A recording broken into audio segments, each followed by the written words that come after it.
going to go over a few other methodologies and tools and their specific policy implications. The CHIA score is a good one. It's another local one in the same region, pretty much, the Green Duwamish, which was where it was first implemented. It stands for the Cumulative Health Index Assessment. And this was a way to look at community health and a lot of GIS indicators. And again, a lot of the stuff is going to be referencing GIS data. Almost everything we do is spatially representative. That's, as far as affecting land uses, that's kind of how our approach always includes that methodology. So the CHIA score is a combination of many different categories that use GIS data to rank, whether something is,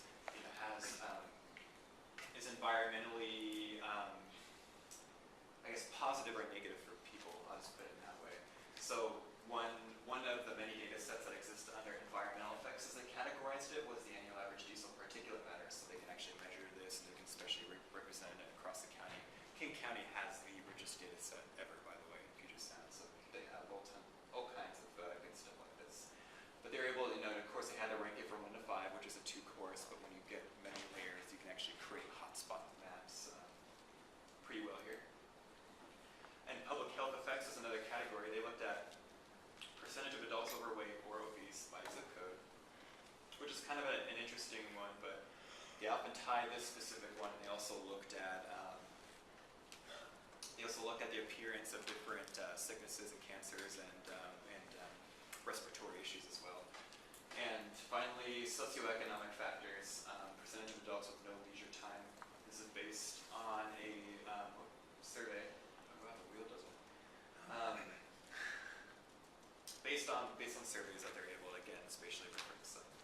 And this is the paper itself, the Duwamish Valley Cumulative Health Impact Assessment. And this was a very strong paper as far as it, producing results that were talked about and eventually implemented.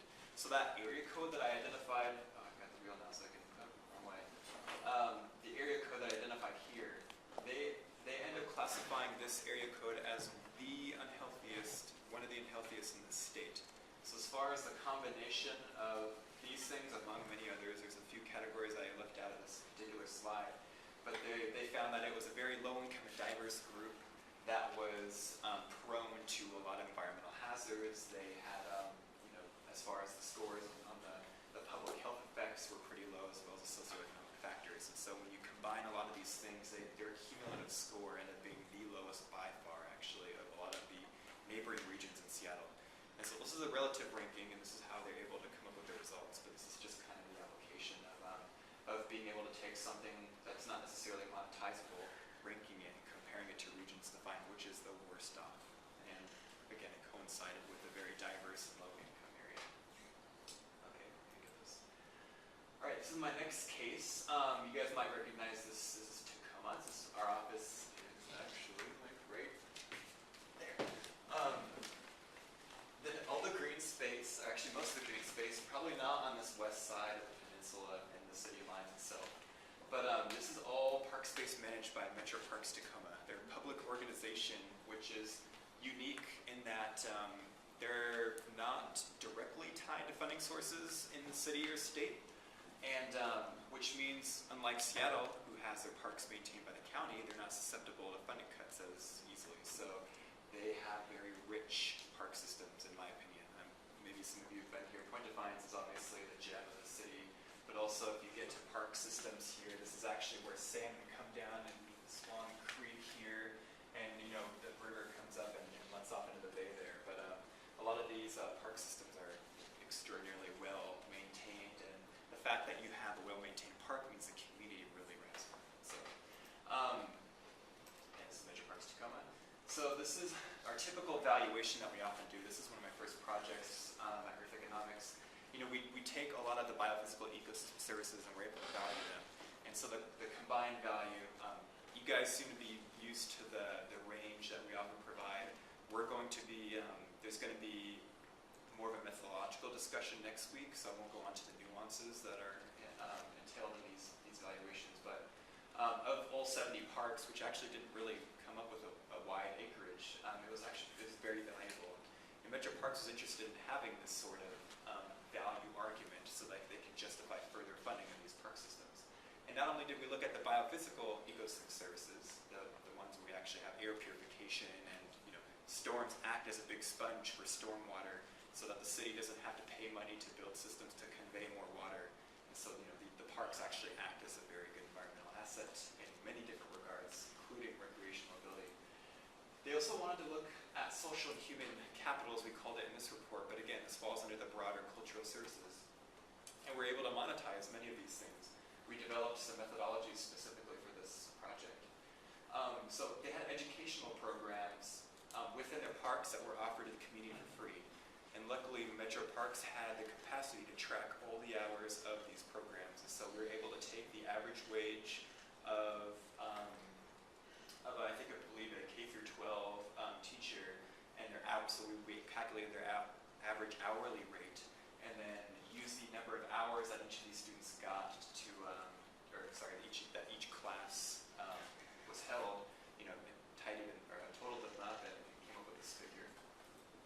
Also, what we end up calling social capital, which is really just the volunteer and donation base they have. They have, as this was done based on 2011 data, in 2013 they were up to 54,000 volunteer hours in total for just the Tacoma Parks. And so there's a foundation called the Kaiser Foundation, which calculates the hourly rate of the average person who does volunteer time that entails doing work of that sort. And so we use that hourly rate to calculate this figure based on the number of hours they tracked.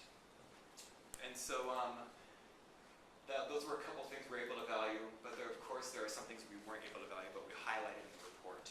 If we had the capacity to do a survey, we would have done so to actually have at least some way of quantifying these, but we were only able to identify them.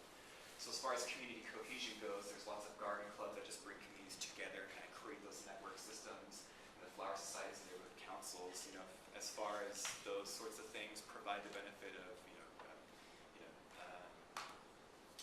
as far as the neighborhood councils go, and providing maybe a safer community for people and bringing people around these park systems, which are very valuable to a lot of people in the community since they're so high quality. This was obviously very valuable to them. We assessed it here. And this is the mental health capability. This is actually probably every one of these categories. You can find several papers in that Kathy Wolf database that's available on the UW website. But in these parks, a lot of children's classes go through these parks just for field trips, and a lot of people and families kind of walk through these systems. And so there's obviously the added benefit of mental health. There's a park called Wright Park that's right next to our office, but it's one of the busiest parks in Tacoma as far as the amount of space they provide, how much people go toward it, or go in it just to jog or walk around.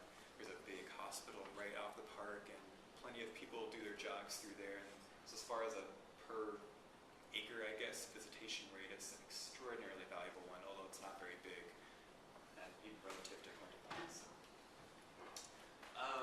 that was kind of a nuanced case.